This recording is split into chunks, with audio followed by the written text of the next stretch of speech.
Currently in progress, episode 15. We have on the show today Adam Howard. Growing up together, we weren't the best of friends, but I'm glad our relationship has lasted long as it has, and that we've gotten to sit down and do this podcast.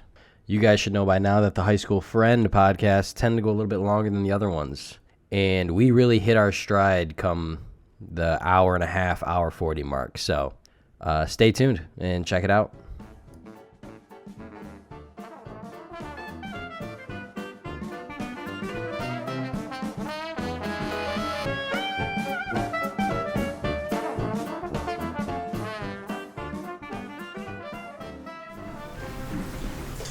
Okay, we are live.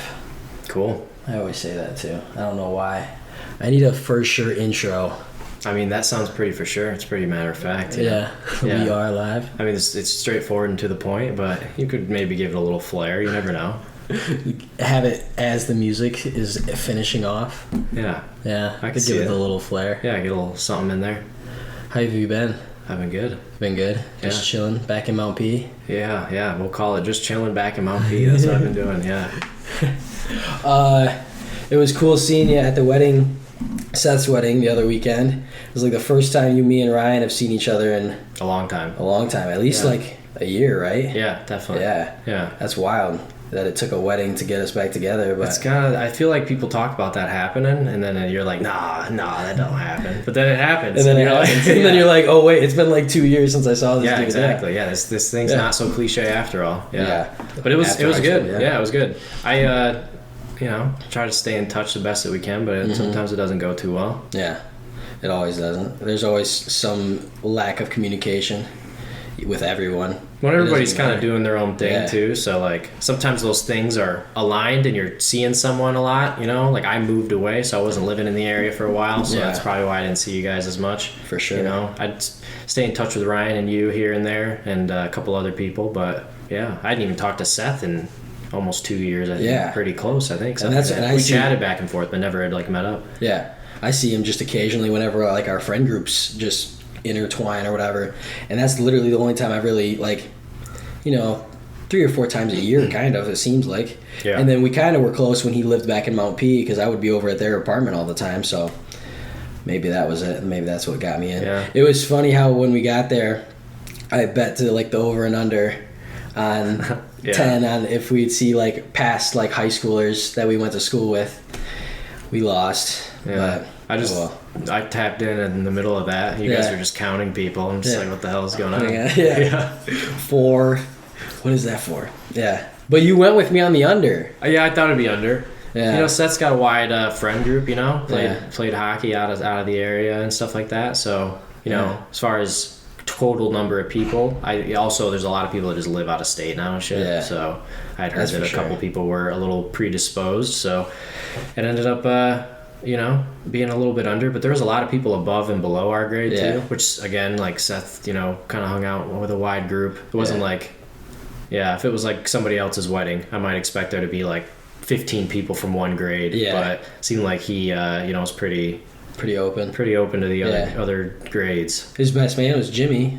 He's from Houghton Lake. Yeah, So that's exactly. exactly. There's some people from Houghton Lake. There's some older people that they, like Taryn and stuff like Yeah. that, with them being kind of mingling through the Family, family yeah. and stuff. So Yeah. it makes sense. For sure. And it's been long enough that like we're sitting here thinking like, oh, what people did he hang out in high school with? It's Yeah. like, oh, It's been 5 years, 6 yeah, years. 6 years now. So you make a lot of friends in those 6 years, and you For can't sure. have 500 people at your wedding. I was just happy I got invited. We were Same. We were plucked out of the Yeah. people that were left in the actual grades. So Yeah. I was like, oh hell yeah. It was kind of. I didn't know who I was gonna see, and then Ryan told me he was going, so I was like, shit, okay, cool. Like, Yeah. no matter what, I'll know Ryan. And then we saw you there. I was like, damn, this is cool. Like, there's at least one other person I haven't seen in a while.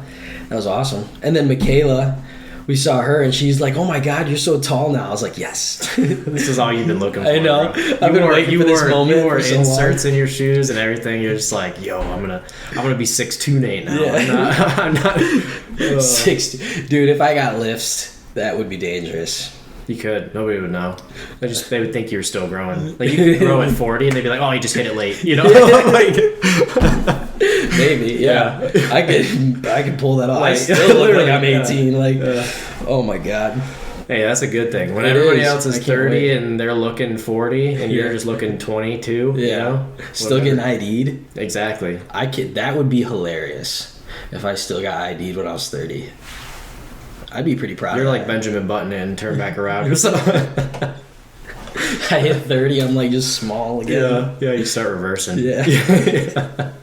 I got my chubby face again, look like Yeah. a chipmunk. Uh, Jeez, oh Pete. but yeah, it's you're like 3 Nates now, honestly, compared to like if you compared yourself to like 15-year-old Nate. Yeah, You're probably like 2 or 3 Nates. yeah, for sure. Yeah, and you're not I was- fat. You're like you're tall and like you've grown out. Yeah, definitely. I filled out a little Yeah. bit.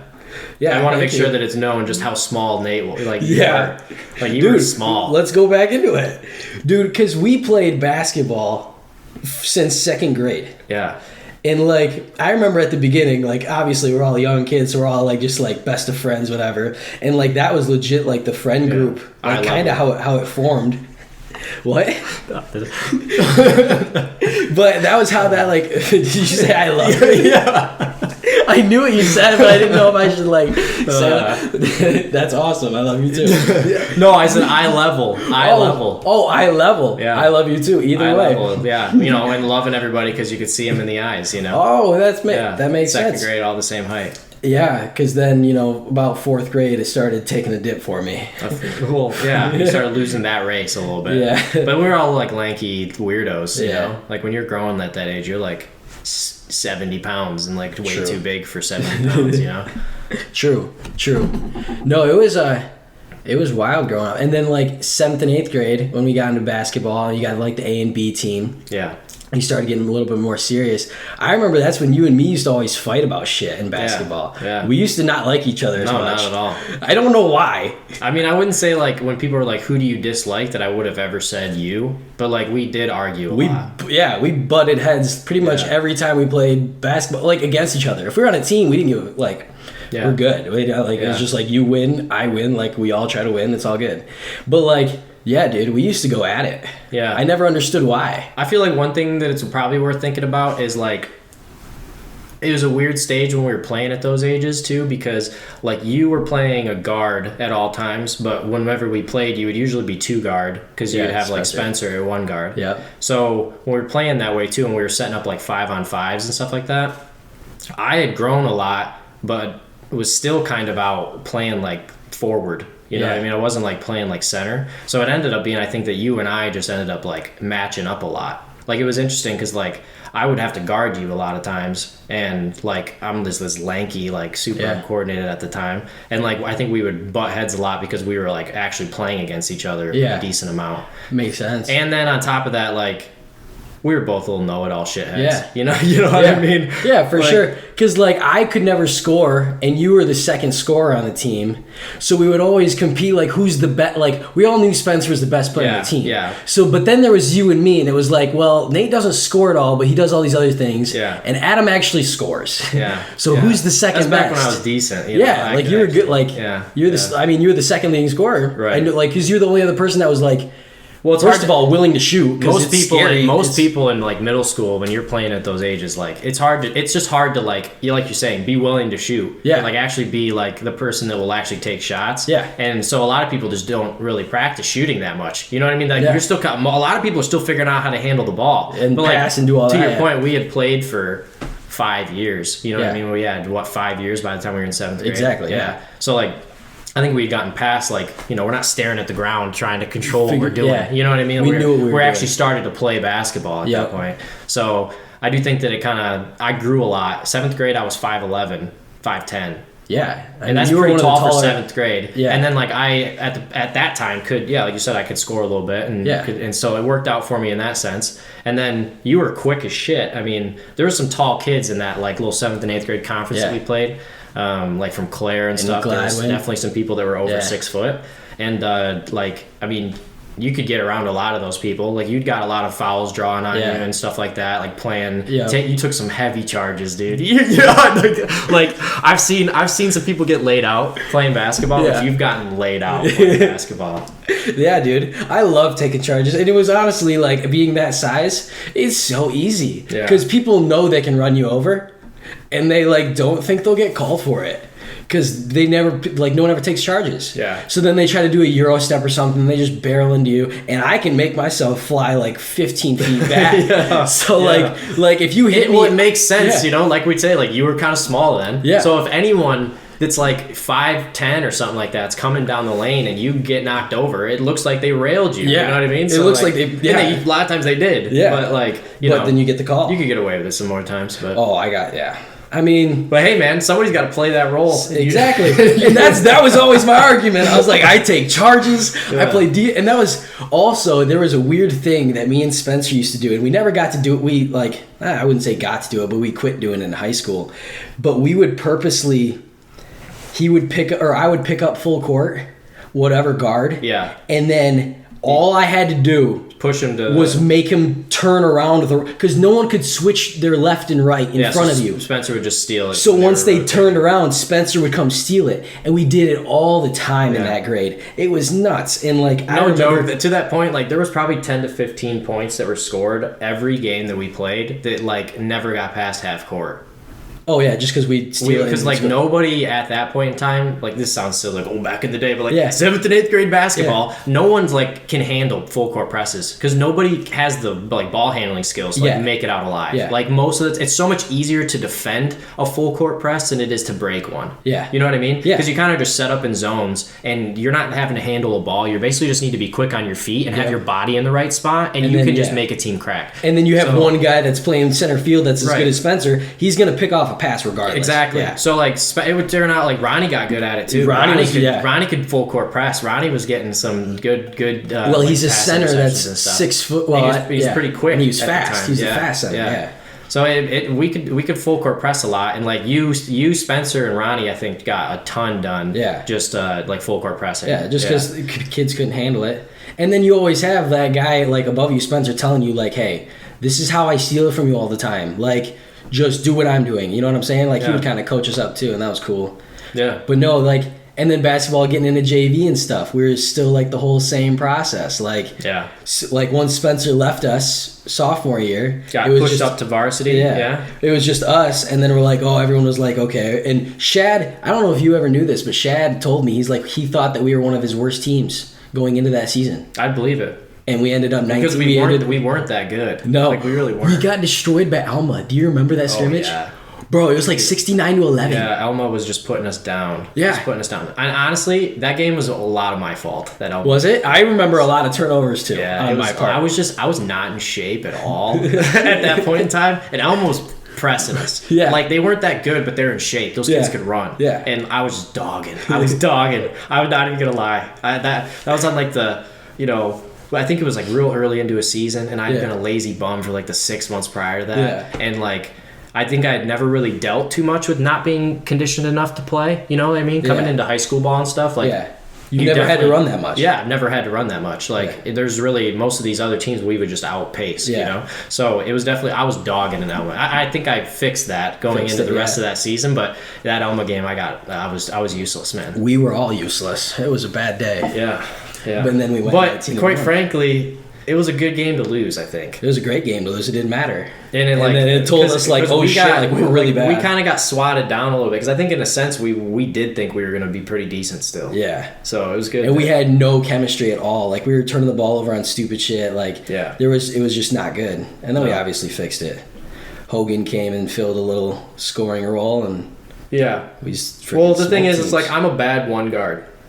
yeah. And that Alma game, I was trying to play a lot of one guard. Oh, be the And- guard through. Yeah, each other. I just can't I'm not good at like bringing the ball up the court consistently and I'm having just to not move a that. lot more I'm just than not that, that. Like I don't think my ball handling skills ever got to the point where I could do that super well. Yeah. Like I could make it work against some people, but like. But if anyone, Yeah, if someone like I'm gonna have turnovers Yeah. at that point of me Yeah. playing. So I think I played much better being able to play off of someone else's pressure. I think that's usually where I found the most success, because Spencer would create a ton of pressure and I would just get free shots. Yeah. I just get free shots. How do you think it was in varsity? Same thing. Yeah, I mean, it's hard not to be second scorer when you're just getting the ball handed to you with wide open shots all the time. You know what I mean? Like just put it in the hole, dude. Yeah, that's all you gotta do. Yeah. Yeah, and then Hogan did a similar role just Yeah. because he didn't drive as much, but he would just put it in if someone didn't guard him super heavy. So they would double team him, or they would guard him super close, and then I would get open. Yeah. And if they didn't do that, he would just sink threes the whole fucking game. Yeah, and then you didn't have to worry about it. So it was anything. fine. Yeah. It didn't work. Either way, it was fine. And then Ronnie or Ryan would rebound it and score. And Ronnie and Ryan were scrappy. Yeah. And like they would just be there to fill gaps, and they played awesome defense. And like if they start guarding me too much, Ronnie and Ryan would just start scoring on them. Yeah. Like that's usually just the path that we generally went. Yeah. Some games Ryan would pop off a little more, Ronnie would pop off a little more, and I'd be more on a back seat missing shit, you know. But it happens. yeah, It exactly. happens. But that's the thing is, like, there. I don't think anyone on those teams that we played on were incredible. Like, none of us were just really, really good. But there was, like, people who could take over games if they were feeling it. And If there was, like, they had 3 or the 4 of moment, them, I think, at any given time. There's, like, 3 or 4 of us that could, like, consistently score if we needed to. Yeah. For sure. And it was just the fact that we played, and, like, just sports in general, if you start playing at second grade with people, you're gonna get good with the people. Yeah. Because, like, that group was the 5 or 6 people that were all together. Like, that was the 6. Yeah. Other than Ryan, but Ryan still came late. But Ryan caught up quick. Yeah, definitely. But like Ryan went from being really, really bad to being like pretty damn good. Pretty like by by the time freshman he was, sophomore year. Yeah. By freshman sophomore year, he's like one of the best ball players in Beaverton. Yeah, like, as far as per age. Yeah. And he like you and him were the 2 that got moved up our sophomore year to play in districts. But yeah, it was. Yeah, Ryan definitely caught up. But it was cool just to see that, like, that progress. Because, I mean, yeah, like I said, if you start at second grade and you're working out, you're all the way up. You got kids that are just now getting to basketball at 7th grade. They've never played. They've never played. They've never even, like, they have no fundamentals. Like, we had better fundamentals in 3rd grade. Like, it's going to be... We had good coaches. Yeah. I think it's, like, it is important to point out that, like, I feel like we had... Johnston's, yeah. Jeff was an incredible coach. Yes. Like, I think Jeff was, like, probably top 2 coaches for me. Yeah. Like, on the just because he was... Like, Jeff just had, like, this silent air about him, you know what I mean? He was for really sure. good at coaching younger kids, I think, too, because he never got upset with anybody. He was just always cool, calm, but, like, he had really good ways of just, like, making you understand, like, what you were looking to do and, like, what he was trying to get you to do. Yeah. And, like, he would break it down in ways that were really simple. Like, you'd realize, oh, he's been like, thinking back, he'd be like, oh, he's been telling me to do...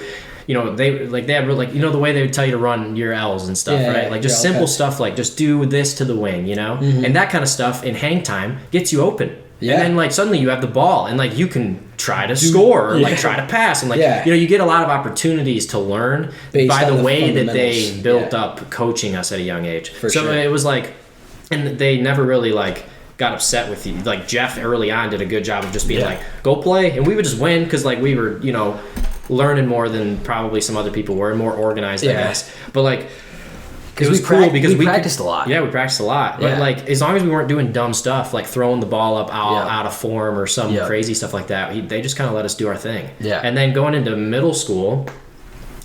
we still had Jeff. Yeah, we had Mishler. We had Mishler, then we had and Jeff, I thought right? Mishler was a good coach, too. We had Mishler and then Jeff. Yep. Mishler's a great guy. I like Mishler.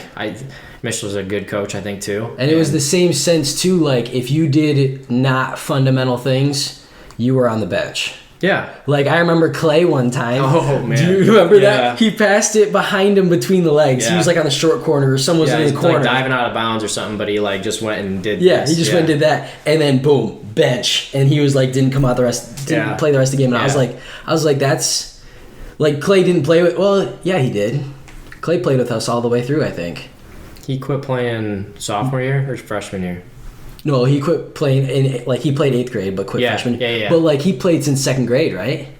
Yeah, I think so. Yeah. I think he was playing with us early and on. I can't... If not 2nd grade, it was, like, right there. But it was crazy that, like... There's a lot of people that played with us during that time. We had Porter, we had Drew. We had Chris in Chris 7th for a and 8th little grade. while. Yeah. We had... Porter, Drew. Ronnie, obviously. Yeah. Carter played with us on that same. Dude, Carter's a G. Carter was like, He's been a G since day one. That kid was like one of the best players on our team, and he was like down a year and a half. he's down like 3. 3 years. Yeah. Was it 3 years? Yeah, he was a sophomore. it Oh 2 no, years? 2 years. 2 2 years. 2 years. years. He was a sophomore when we were seniors. So 2 years down, but 2 years down when you're 8. Yeah. It's like that's the difference between like eating baby formula or like real Yeah. food. You know what I mean? Like, And he's out there he's out there balling. Yeah, exactly. He's just getting just block layups left and right Yeah. off the glass. Dude, Use the hang backboard. time was sweet. Yeah. It was a good time. But then, yeah, middle school and then going into Woodruff. I think Woodruff's the best coach I've ever had, personally. Really? I think Woodruff's probably my favorite coach. Definitely. Jeff definitely up Jeff there. has like I like because I was young when I was with, but as far as like just being like aggressive but Coaching. understanding and Yeah. like teaching me a lot of shit, I would say Woodruff. Yeah, for sure. And I had a lot of bullshit that I posed to Woodruff while I was playing for him too, and he handled it with grace. So he handled what with grace? I mean, like I broke my foot in that season. Oh, and I was yeah. having back problems that really were messing with me hardcore, but like I was whining about it probably a little too much because it was hurting me bad. Yeah. And then I was also having that same season, I ended up getting ready to quit the next season. Basically, like I wasn't going to play my sophomore year. Yeah. And then we kind of talked it out and stuff, and I was like, okay, I'm going to play. Yeah. And then going into junior year is when I quit. Yep. So like I think Woodruff like wanted me to stay in it for the right reasons and everything, and like was understanding and stuff, but Yep. still got on my ass enough that like I had to work, and I learned a lot like in those freshman sophomore years yeah. playing basketball. Dude, yeah, I think that was probably, other than getting out of high school, that was my biggest like development years. Like I actually could dribble with my left hand, and I could Yeah. actually shoot 3-pointers. I think I Like, would that exactly to that point. Like I'm pissed I quit because I think if I would have been in a position mentally where I wanted to put all my time Yeah. into basketball at that You time, would've got good right then. I had other priorities, Yeah. quite frankly, at that time. But if I would have made basketball my priority, I think I would have gotten pretty good and like found a lot of like more passion out of it because that's what we were training for the whole time. You know what I mean? That's Just the to part. have fun. That's Yeah. the part that bothers me a little bit. Is like I played for 10 years. No, 8 years. I played Yeah. 8 years of basketball. To not play the last 2 years that are the whole reason, quite frankly, that I've been get playing all these 8 years. Mm-hmm. You know what I mean? That's the part that bothers me, is that like I missed out on playing with that varsity squad Yeah. that did so well. And I think like if I Undefeated, had my yeah. head in the game and was involved in that would have been awesome. That would have been another. It would have been another person to play. We only had 2 people to come off the bench, 2 people trustworthy. That year, Yeah. and you would have been in the third, and that would have made us way deeper. And you were Yeah. tall-ish, I should have kept playing. But tall-ish. I had tall enough. Yeah, tall enough on our Tall team. enough to not just like get dunked on consistently. You know what I mean? Yeah, no one got dunked on. No, not dunked on, but I'm saying like there's a certain Body. height and wingspan that you have that like that guy that's 6'6" is just gonna score over you all game long Yeah. unless you're literally like orangutanging on him and Yeah. shit, you know? Yeah. So I was never tall, but I was tall enough to like I would still get scored on by big guys, but I would occasionally keep them from scoring and draw some fouls. Yeah. You know what I mean? Like, Occasionally, I would do good. Yeah. That's kind No. of how it worked out. For But- sure. But in general, I don't regret quitting playing basketball because I was working and I had a girl at the time and was just kind of prioritizing other things. But I do kind of regret it. Yeah, fair.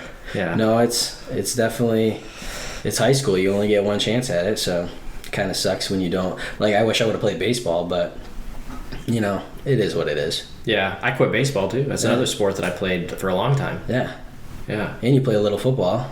for like a year. Yeah. Yeah, I would have liked to have played more football. Yeah. I don't think I would have kept playing football in high school, but I would have liked to have played 7th and 8th grade year. Yeah, Because I just played 6th grade, like youth ball. yeah. And I enjoyed it.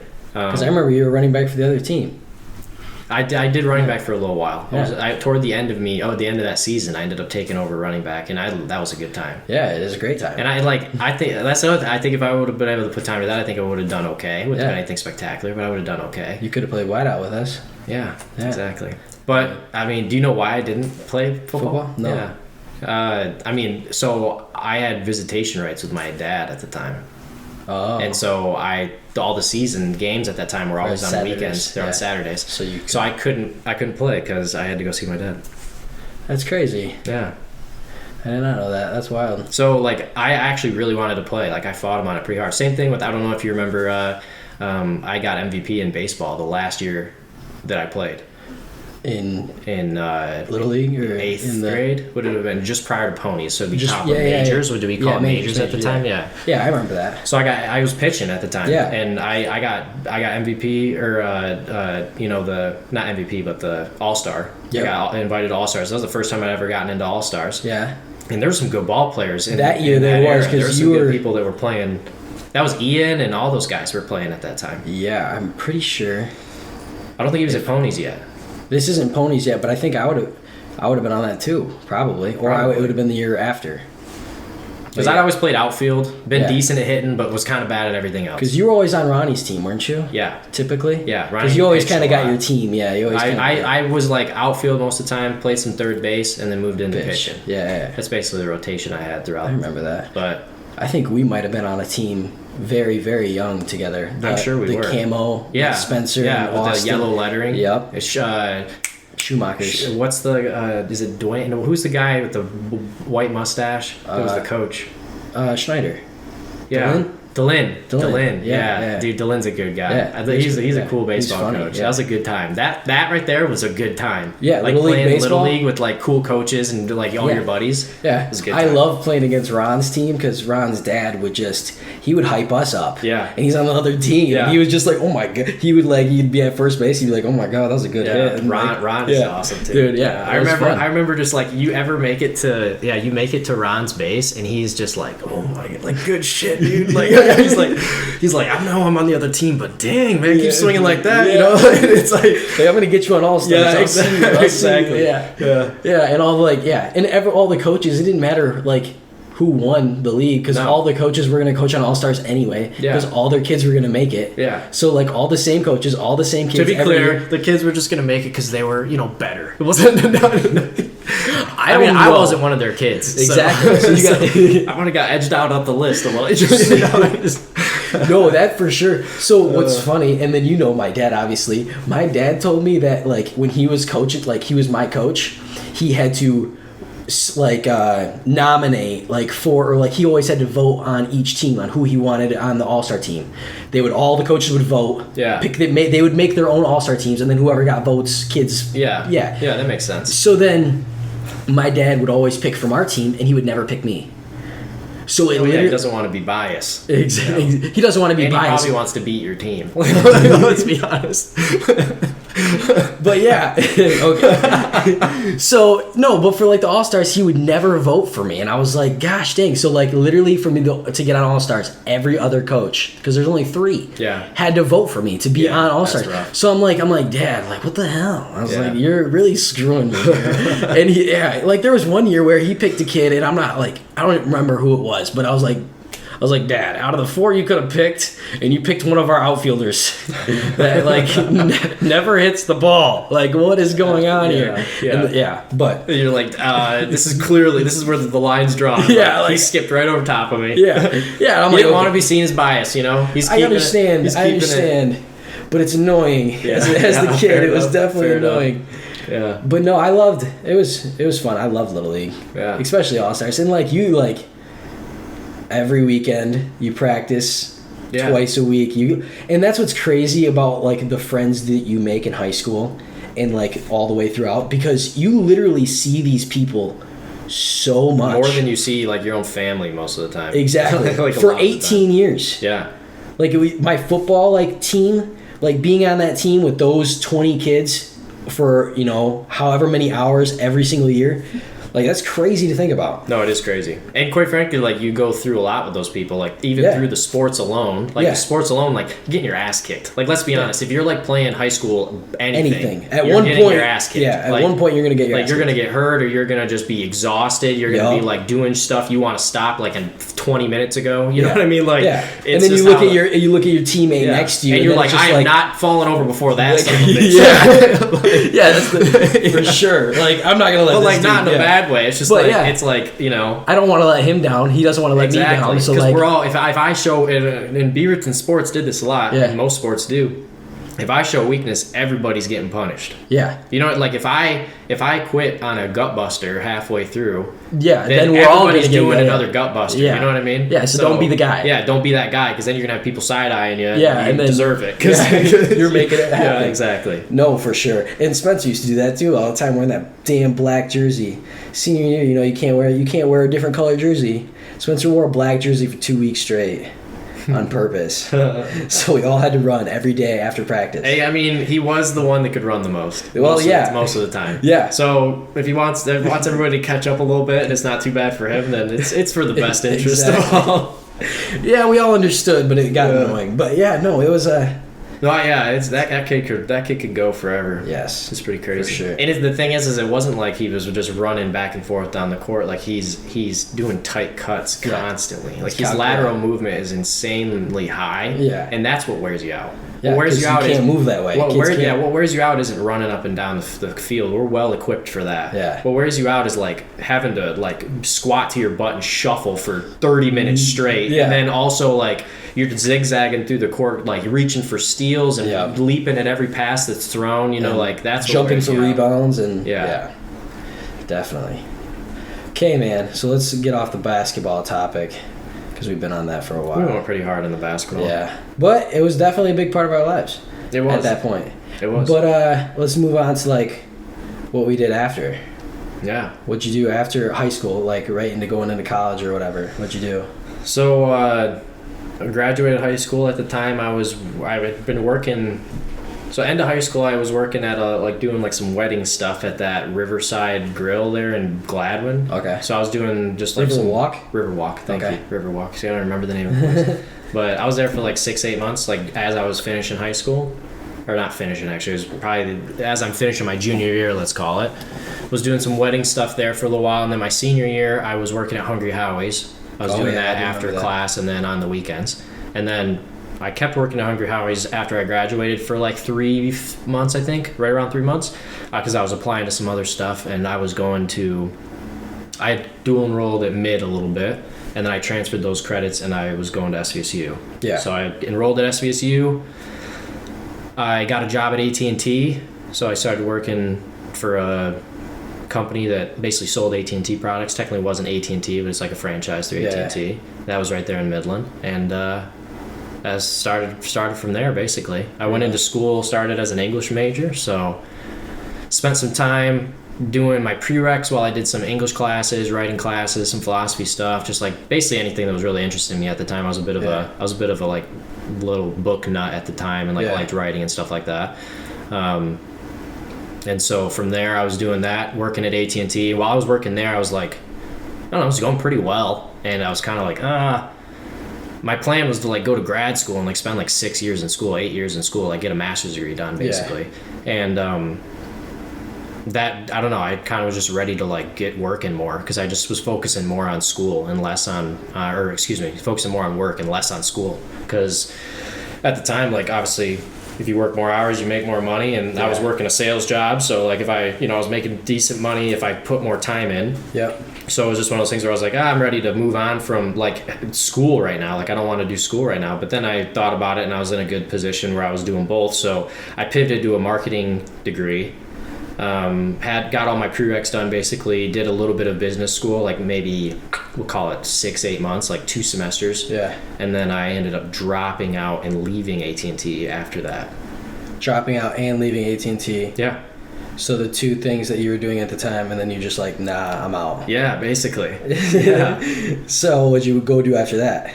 So I guess at the time when I was doing all that, I was doing a lot of hours. I was like pretty into it. Like I was full on into my job to a bad degree. Like I was very like absorbed by the work and the people that I worked with. And there was like, the company I worked for was not that good of a company. They really didn't treat their people that well. And I kind of saw a couple people getting treated poorly, and then kind of started coming my way as well. And I was just kind of honestly kind of done with it. But while I was doing that, I was also enjoying school, but quite frankly, I was kind of tugging with quitting school. Like this time period's over. Like I worked at AT&T for 2.5 years.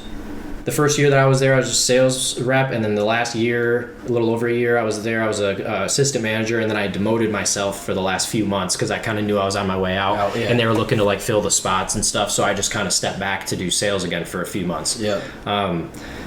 And so during that time period, I was also just kind of like wanting to quit doing school. Like I kind of wanted to just focus on work. Like I never felt like obviously there's big boy jobs and there's certain jobs that I'm just not going to get with my degree. But there wasn't a point at that point where I was like, okay, this degree is like holding me back from getting work. If anything, my degree was holding me back from working more. Like I was kind of just like, I'd rather go get a job that, you know, I can dive into or whatever and just worry about my degree later.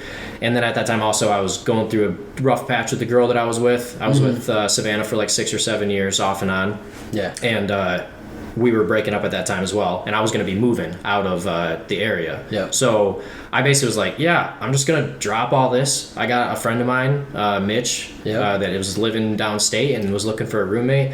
Prior to that, I actually stayed with Ryan for a couple of months. Yeah. I just moved my stuff with Ryan and crashed with him for a couple of months. He was nice to let me stay there because I was planning on moving downstate to begin with, but I really wasn't sure exactly how I was going to do it. When and where, and I really wasn't even sure I was going to move downstate. I was contemplating moving further. I just wasn't exactly sure. So I crashed there for a couple of months and then ended up moving in with Mitch downstate. When I moved down there, I really didn't have a plan. I'm going to be honest with you.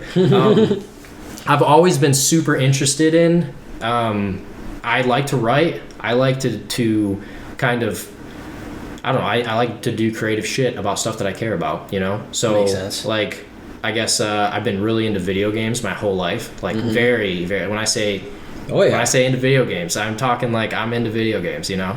Like, I'm not the person necessarily that's like, you know, the prototypical gamer that like plays a wide variety of games or plays like a bunch of like what would be seen as like the nerdy games. You know, I don't play like a bunch of RPGs and stuff like that. I'm more of just like, I grew up playing a lot of Call of Duty and Halo, and I funneled like a lot of, especially when I quit playing basketball and stuff, I funneled a lot of my like competitive drive into me playing games. Yeah. So, I mean, I don't know how much games like. I mean, we used to play those. We used to play those together because we would always go back to your. I played a lot of stuff. Remember, I got into WoW for quite a while. Yep, we used to play WoW. We used to play WoW together. Dude, I remember trying to get you to play WoW with me. I remember this. You had a laptop that you kept stashed, and you would like whip it out, and you'd be like, because you talked about you couldn't play games for too long at night, so you would you talked to me about stashing your laptop under your bed, and then you would just whip your laptop out and sneak some WoW in. So like I was always be like, yo, you want to play? And you're like, well, I'm not really sure when I'm going to be on, because you didn't know when you were going to be able to get access to your laptop to play. So like,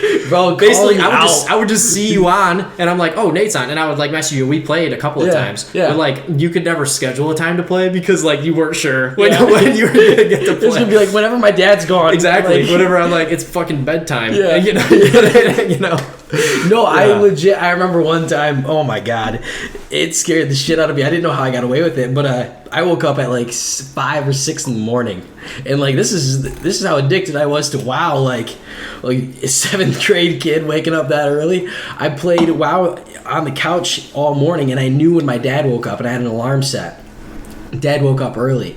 Shit you not, walks out of his room right behind me, and like I heard him at the last second slam the laptop shut, put it under the thing, and I had the TV on, so I was like, oh yeah, I'm just watching TV, and he looked at me, he's like, oh, okay. I'm like, no way, I got away with that. It was nuts, but you are totally right. You can watch TV, but no World of Warcraft. All right, exactly. You can watch freaking Fresh Prince of Bel-Air for 4 hours, but you're not allowed to. Not allowed to kill freaking golems. Yeah, exactly. No, but I've always like so I mean, I guess to back that up, like I've always played a lot of those games. Yeah. Like I grew up on N64 playing like Legend of Zelda: Ocarina of Time and Mario N64 were like the two first like real games that I got into. Played a bunch of Smash Bros. And then played like StarCraft and like a whole bunch of games. But when I really started, when I say like I dialed in like what games do I like to play, when I like to play them, it's typically like like player versus player shooters generally. I played League for a long time, like 6 or 7 years. League of Legends is like an RPG game, like I got super into League, but it was more, I think, because like I had played shooters for so long, I was burnt out on them, and then I adapted to it. Like I kind of got hooked on another game that I liked, and I had a whole bunch of friends that were playing it at that time. And that was League. Yeah, it was League. Okay. So like I played that for quite a while, and then like I don't know, a couple years ago, I was kind of like, why the hell am I still playing this game? I'm like, it's a great game. I actually watch it now. Like the way I watch like all the pro leagues and stuff. Yeah. I spend it like the way I used to watch basketball is the way I watch League of Legends now. It's Damn. kind of like how I watch all the games. It's crazy that you can actually, because what people don't understand is how technical those games are, and like actually being able to understand what teams are doing and like the strategy to it. It's nuts. Yeah, I mean, if you think about it, like the player bases for these games compared to like the number of people that like play basketball, for example, like they're huge. I mean, like League of Legends has been like one of the most popular games in the world, and it's had like, you know, at its peaks like over 100 million like active players per day that are getting on, right? Yeah, so like it's a lot. like damn near like a third of the population of the United States. You know, like it's like pretty crazy. Yeah. So it's like, to be fair, majority of those numbers will come from like Asian countries, like China and stuff is way bigger player base, but even in the States, like It's still huge. massive. Yeah. Like they sold out Madison Square Garden back in like, what was it, like 2016 in like 22 hours. Yeah. For a World's Championship, just for like a tournament for Yeah. League of Legends in Yeah. like less than a day. It was pretty crazy. Yes. So like that game is, I think, like that's like the pinnacle of like esports, right? Yep. Competitive gaming, and like that's where my focus is as far as like where I find enjoyment and where like I would like to find myself involved in eventually in some capacity. Because like I think like competitive video games is going to be massive, and especially when the kids that are kids right now, you know, people under 10 are grown up.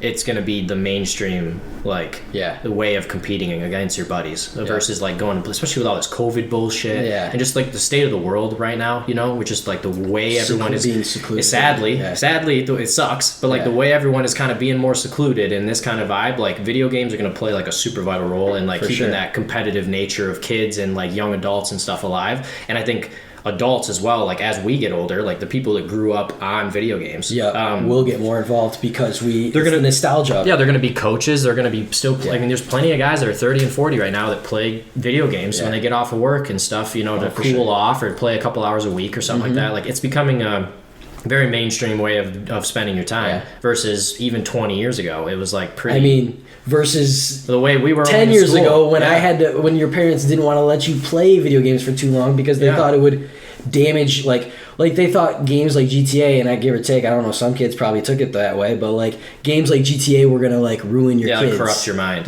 Corrupt your mind. It's like, oh my gosh, people, like it I don't know. It becomes like they've done a ton of studies on it and stuff. You know, like should you be letting your 8-year-old kid play GTA? Probably not. No. But like, if you're a teenager, are you gonna go like rape hookers and shoot people because you played Grand Theft Auto? Like, come on. Like they've disproven that like a billion times. Yeah. If your kid's a bad kid and he's gonna do it regardless, he might go into GTA and do some bad stuff. But like, you could give the controller to any 8-year-old and they're not going to think to like kidnap someone or like, you know what I mean? They're going to like drive around and like, you accidentally hit people. Yeah, I mean, it'll happen, but like, you know, like that's that's in general, like those physics of that game. That's why there's ratings on it. Like technically speaking, if you're following the rules, that no one will play that game before they're 17 because that's what the rating is. So if you want to be that parent in a sense, I understand that entirely. Don't let your kids play it while they're in your house then. You know? Fair. But do I think that that's something that you need to do? No. I think realistically, that mentality toward your children is something that like it's not just video games. It's the way you're introducing them to the entire world. Yeah. It's like if you have the mindset that like, oh, I'm going to keep my kid from playing GTA for 4 years and that's going to drastically change his life, then your kid's probably not looking too hot. Yeah, and if he is, it's on his own 2 feet. Because like that type of censorship as a parent is just gonna like have this information overload when they get into the real world. Yeah, and like it happens to a lot of people. A lot of the times, there's a couple things like. I think if someone took away something like that from me from 4 years and I was constantly in an environment where other kids were playing it and telling me how cool it was and stuff. Yeah. And for 4 years, I don't get to do it unless I go over to someone's house. Guess what? In 4 years, I'm going to do it a lot. I'm going to do it probably an absorbent amount that you didn't want. Yeah. You know what I mean? Definitely. And you just amplified that. Yeah. And it's like, you could have let that get out of my system real quick. Well, even like during that 4 years, you're going to have like animosity about not being able to play it. Mm-hmm. So then you're going to like have these feelings that you probably wouldn't have ever had even if you just played it. Yeah. And then don't act like you're not gonna play GTA. If you want to play GTA that bad, you're going to your buddy Freddie's house and Yep. you're booting that bitch up. You know what I mean? Like you figure out ways. yeah, There's it's the same thing with like parents not wanting their kids to like go to parties past 10 o'clock and stuff like that. Look, I respect that a lot. Yeah. But they're gonna find a way to do it anyways. Eventually. Or if they don't, then they're gonna not go to gonna- their first college party and get blackout drunk and like some bad shit's gonna happen to them. You know, it's You're like not gonna know. should people be underage drinking? No. Should you like keep them from doing that if it's something that they're going to do anyway, so it like bobbles up into this little Yeah. like weird thing? Hell no, you know? Yeah. If you can do it in a controlled environment, I mean, like the way you my see parents you took it, I always think was see good. it though. You always and if anyone who listens to this and doesn't know a high schooler that's drank a beer before, Yeah, no way. There's no way. You know a high schooler that's lied to you. Yeah, yeah. That's good. Yeah, they definitely have lied to you. No, because like I was a goody two shoe in school, and I went to 2 parties after a dance or something, and I drank a couple beers. Yeah. and I'm like I got away. Like I didn't get away with it. Like my parents totally knew. But I was like, yeah, I'm gonna have a couple beers, but we're gonna stay there. We're gonna be fine. We're gonna be safe. Our keys are gonna be gone. Yeah. Like just let it like that in that situation. Just let it happen. Like then the kids will. Then you have those situations where a kid might go a little too hard, and they're gonna learn real quick what they can handle and what they can't handle. Yeah. And then I think even then, like let the I mean, kid do that. the bottom line is like it should never be like condoned, you know? Yeah. It should never be condoned. But like if you take more emphasis on preventing them from doing it versus them having them do it safely, Yeah. then you're just like causing a problem. And it's the same thing with like sex and stuff. Same way a lot of people treat it, right? It's like don't preach not to have sex. Preach to have safe sex. Yeah. You know what I mean? Keep people from spreading STDs and making babies. That's what your goal is. Your goal isn't to like Scare them. these kids are Yeah. gonna have sex. You know what I mean? It's like it's gonna happen. Like to quit bound kidding to. ourselves. Let's Yeah. not kid ourselves anymore. Yeah. And like so let's just come up with like realistic ways of approaching this that are actually gonna make an impact. Yeah. Versus like what we would like it to in our fairy world where like everything is perfect. Like come on. You know what I mean? We're all so, and we're 24, 25 saying that right now. Like, how have we not figured this out as a unit? because we're gonna get 10 years older, become sour, and then forget everything we just talked about. I guess that's how it works. No, maybe. I hope not. I know, mean, but but- like, shit looks like it's like Yeah. that. Because, like, do you think our parents, when they were our age, were like, yeah. Safe sex. Yeah. No, I mean, like, just in general, like, or they were probably just as inquisitive as any one of us. You know Yeah. what I mean? Like, I would assume our parents our age were like, See, I question that. Inquisitive, like. okay, maybe like not how only we- because of the world that they lived in. Exactly. That's the only difference. Exactly. They Yeah. like continuing education and like I don't know, like nowadays you always hear about the side hustle. You hear about what have you learned recently? Like Right. that's what I try to like talk to my friends about at Yeah, least. yeah, like definitely. what book have you read lately? Yeah. And like is it good? Yeah. Okay, cool.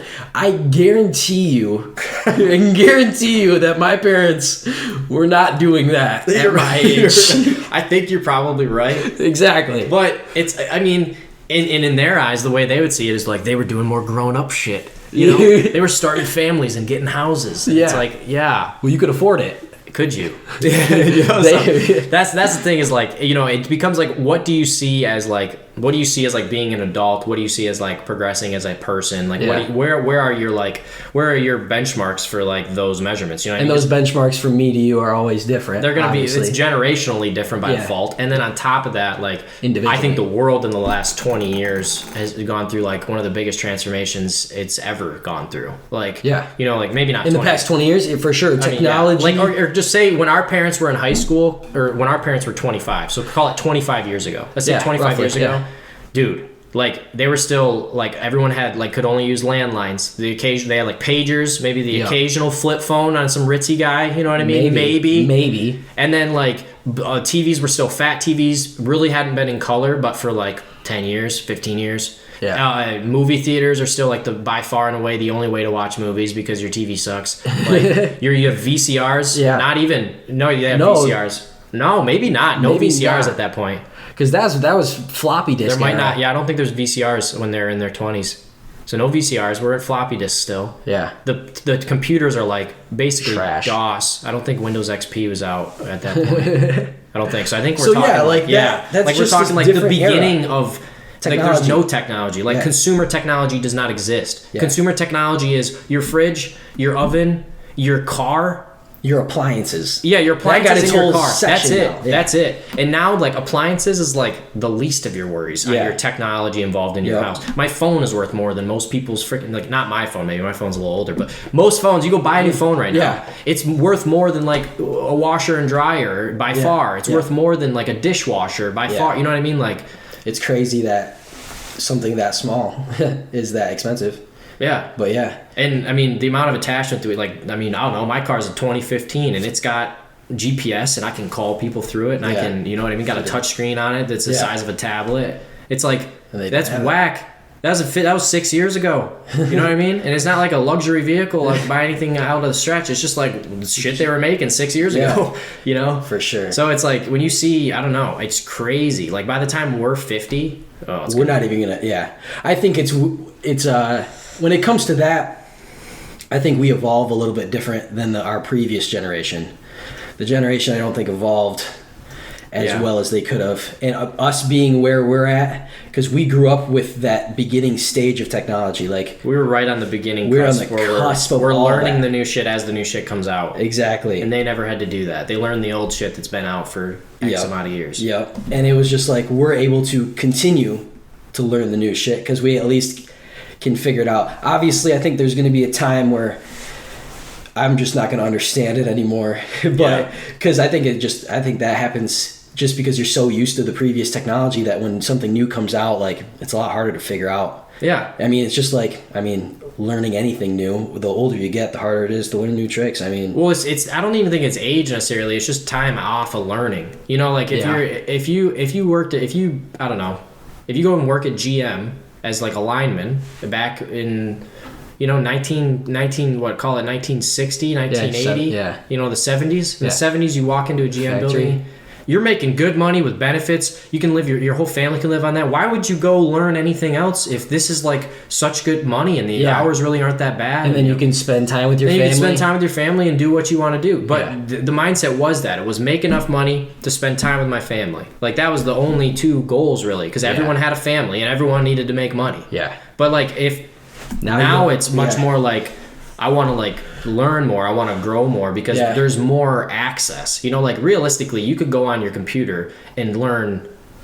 I mean, Anything. hundreds of years worth of college worth of information. Yeah. Like if you just know how to find it and know how to learn on your own. You know Yep. what I mean? Yep. So it's crazy. Like you just have so much access that it's a damn shame if you were to not keep learning. Yeah. learning. Like why wouldn't you? Yep.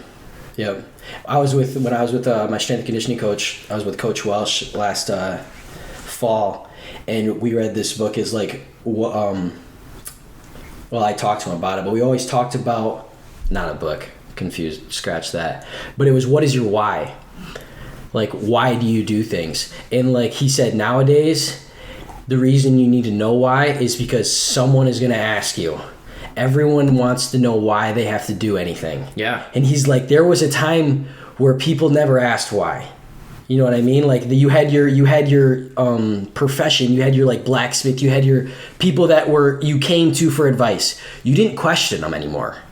Now there's so much information and access, like you said, people can kind of figure out or read for themselves the basic knowledges of things. So like everyone has an opinion, or like they think they have an opinion. So now at like at the strength and conditioning level, we have to tell every kid why they're doing what they're doing. We have to explain every little thing. And that's just I think that's a huge difference from now and like the previous generation, because the previous generation, it was just, why do you do this? It's the best way. Yeah, because where else are you going to go find better information? Exactly. It's like the only guy I know that does strength and conditioning is right in front of me, so I got to listen to him. Yeah, you have to. Yeah. Yeah. And it's crazy. And it's just like, it was more so, I was relating it kind of to like just like my parents, obviously, my dad and my mom, is just like, why do we plant a plant this specific way? Why do we dig out this spot and then do this? It was like, that's just the way it always works. Yeah. And I always wondered that as a kid. I was like, there is literally no other way to do this, like, and it be right, like air quotes right. It was weird. I always was the sassy kid, and I would always question my parents on, why is this how we do it? Like, why can't we do this, this, and this? And they're like, oh, that's not the order of things. It's like, oh, I don't know. I mean, it makes sense because like in order for you to like, I guess it's probably just a generational difference again, Yeah. because like in order for you to, let's say, succeed with what we're doing right now, like in the world we live in right now. Yep. Like if you're like a 20 something doing your thing right now, you kind of have to ask those whys, like, to like get forward, because like to your point, like it's no longer just this black and white, like, oh, you're gonna go learn this and become this. Like that's Yeah. just not how the job market works anymore. Yep. So it basically becomes like you're gonna probably jump around professions a lot. You're probably gonna jump around job positions a lot, unless you find, you know, you can take a traditional 4-year degree, get a good job, stay with a company for X amount. Yeah. You can do that, but a lot of people are moving away from that. Yeah. So if you have to jump around a lot, then you have to be inquisitive about a lot of shit, because you're probably having to learn more shit on a given 3-month basis Yeah. than like someone who's in the same job for 10 years does. And like if you don't learn how to do that, then you fail. Like Yep. you're gonna fail, or not fail, you know, but you're gonna hit a ceiling faster than someone who maybe does. It's a good way to put it. So it's like, it's not failure if It's you not failure get your if you- first job and and ride do it. something it's else. good for Yeah. you, you know, Yeah. like whatever. There's nothing wrong with that.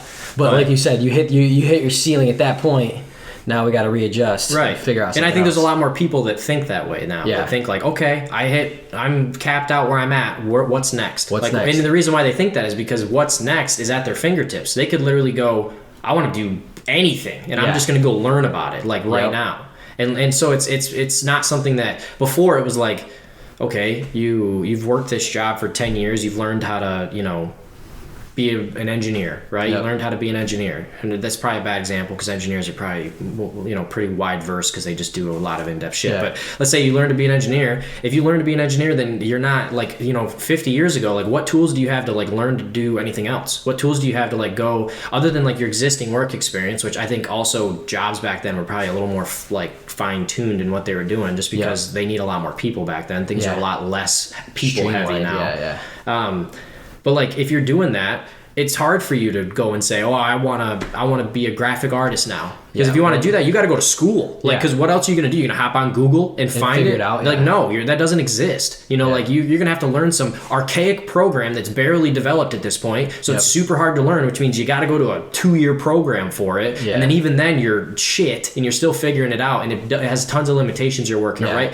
And Nowadays, you already have bills. You have to keep up on exactly, everything. and because the way society is now, and especially back then, is odds are you've got a girl or a man, depending on what side you're on, Yep. and you've got probably a mortgage. You might have a kid on the way. You might already have a kid. You know, Yeah. when you have these types of things, like it's just too risky to do all that other shit, especially when you can't do it at night on your PC. Yeah. When you got to go do it at an institution Yep. that costs money and takes time out of your day, you're screwed. Yep, 'cause you can't do those things. Right, but now. Fuck all that. Yeah, Like you can now, learn like anything. I mean, Adobe Suite literally can make the stuff that any of the highest level production companies make if you learn how to use it properly. Yeah. You know what I mean? Like people that would put in hundreds of $1,000 bids on projects and stuff. Yeah. You can learn to do that shit at night.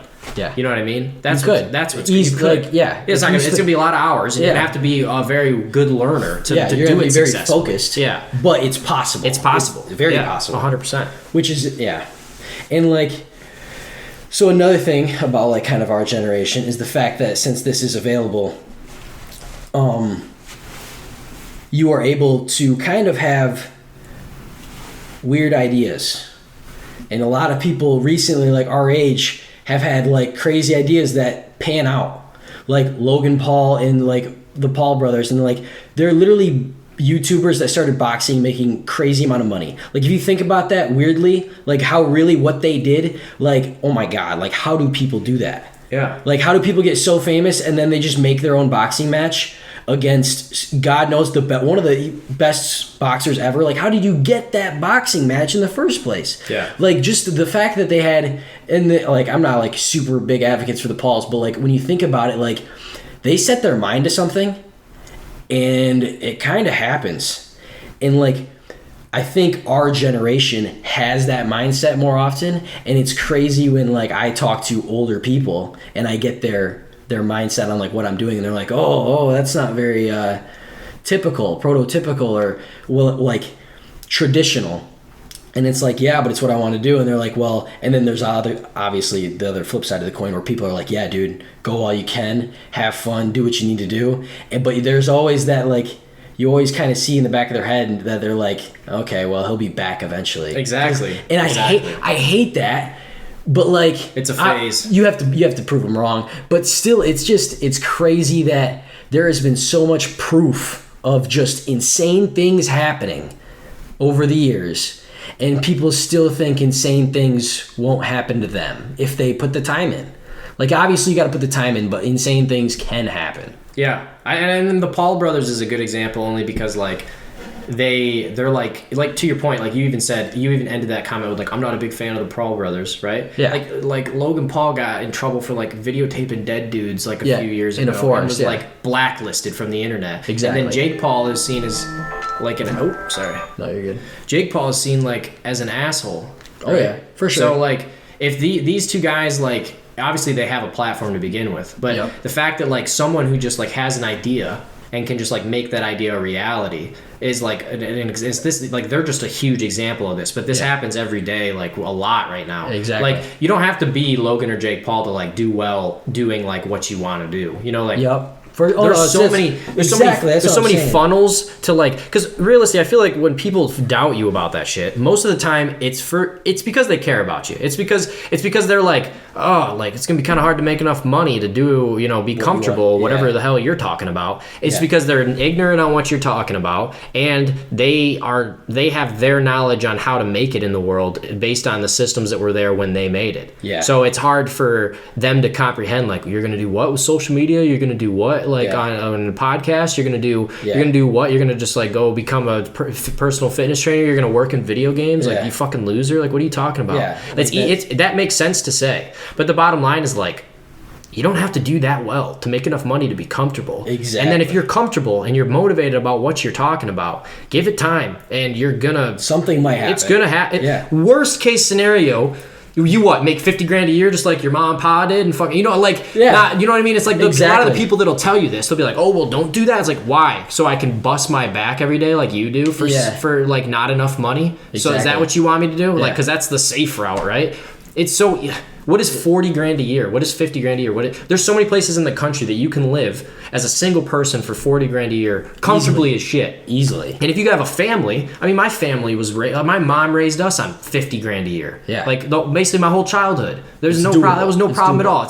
We're not like out taking vacations all the time and shit, but it's fine. It was doable. You know what I mean? So it's still love your family. Exactly. It was a good fucking childhood. You know, it's fine. But like it's one of those things where like, if the option is take a shot at doing something you love and make potentially more money than what you would do normally too, and doing something you love, and the amount of money that you're going to make, like, how hard is it to make that amount of money? Exactly. Like what's the benchmark, especially now? Look how much like McDonald's is paying. Like, what's the benchmark between like a nurse's pay and like working at a fast food joint? Right now, it's a difference of like a few bucks an hour. Yeah. So it's like, oh, so I fell on my ass for 10 years and it didn't work out for me. Well, guess what? I can go work at any business in America and make almost as much as all these other Americans who have been grinding that job for 20 years. Yeah. You know what I mean? That's the sketched up part about it. So there's no risk in trying to do what you want to do if you're not jeopardizing other people in the process. If you have a kid, if you're, you know, married and you have plans and you bail on those, you know, that's different. That's different. But like, single, you want to go do something, make something happen, make something happen. And I'm of the mind that like like Seth and Clary are probably going to do incredible, and everyone else that we know has gotten married is going to do incredible. But me personally, I wouldn't like to get married till I'm like 30. Yeah, you know, like I'm I think in the same boat. You know, for example, Seth's a good example. Like he's found his career path that he's on right now. He's very happy with, and he's enjoying it. And so he'll be on it forever. Right. So now he's at that benchmark. That like now it's time to make those decisions, right? And people will come to that point at different points in their life. For sure. But I'm going to be damn sure that I'm at that point. And like liking what I'm gonna do before making decisions that are gonna impact other people's lives. Yeah, you know. So like Seth did exactly what you want to do. He just got to that point earlier. Yeah, and quite frankly, because he was confident in what he wanted to do at a young age and has found a nice streamlined way to get into what he wanted to do and been very good at what he's doing. Not a lot of people pull that off. Like, good for him for doing that. You know what I mean? That's awesome. Like, I don't think the problem that I have is when like you're clearly doing something you don't want to do, or you're doing something that's going to like harm you long term. Yeah. You know, like if you're working like physical labor, you know, like my dad is the hardest worker I've ever met in my life, but he's worked physical labor basically his entire life. Like his knees are fucked up, his back's fucked up. He's a big guy already, so like he's just like in pain all the time. Yeah. And it's like, I don't want to look like that at 55. I want to be able to live my life. Yeah, at 55. like I've got a lot of plans for 55. And he's barely getting around the house, you Yeah. know, like going to work and like still working manual labor while he's got balloon-sized swelling on his legs, and he's just like in massive amounts of pain. You know what I mean? But he's a brute. He just powers through. He makes it work. You know what I mean? Yeah. And So it's just like, yeah. I can respect that more than anything, right? Like that, it takes an incredible amount of ambition Yeah. to stay on that path.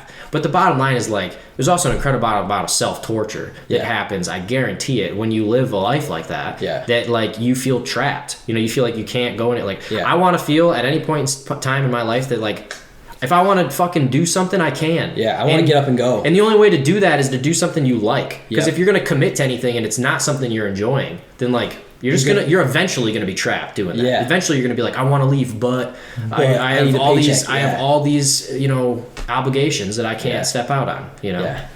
And that's what I'm saying. And when you don't have those obligations early, then you can do all those things. Definitely. And there's nothing wrong with getting those obligations early. Like there's a lot of people that, you know, have a child young or Yeah. get married young and they have a great life. And Yep. more power to them. But if I can choose, which I am, Yeah. I'm it's making that decision. Yeah, it's still, you know, It's not that hard to not, have a kid. it isn't. It isn't. But you know what I mean. Some people just Yeah. they want a kid. Yeah. No, And a kid writes yeah. a lot of ships. I don't want my kids to write my ships. I want my ship to be cruising down the coast before that kid ever pops along. Yeah. You know what I mean? You don't want to get stuck on Because like stuck on a river. well, it's just hard to. I mean, shit, dude. You're trying to figure your life out, and then you're also trying to figure out this kid's life. Yeah. That's tough to do. Yeah.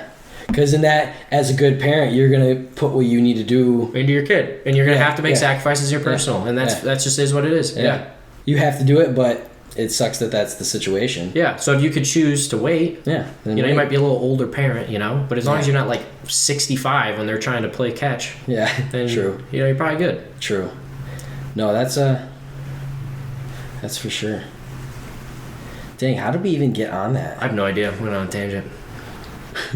Tangent about being parents. I think we were just talking about generational differences, and Oh, then it true. ended up getting into Parental. Yeah. it went into prioritizing what you're gonna prioritize in your early years, right? Yeah. Because the track used to be, if you're 25 and you're not married, like, you ugly duckling, what are you up to? Yeah, you know what I mean? It's like, You haven't found a girl yet? yeah, exactly. You pedophile boy.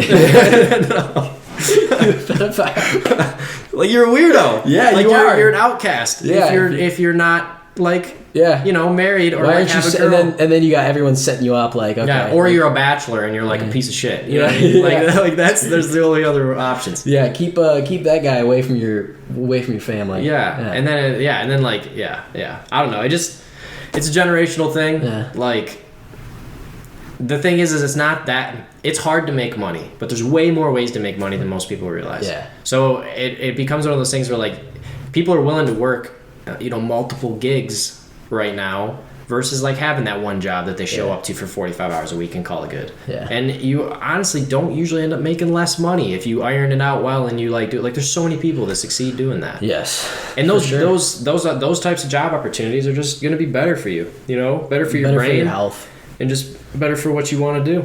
Yeah, because you actually want to do it.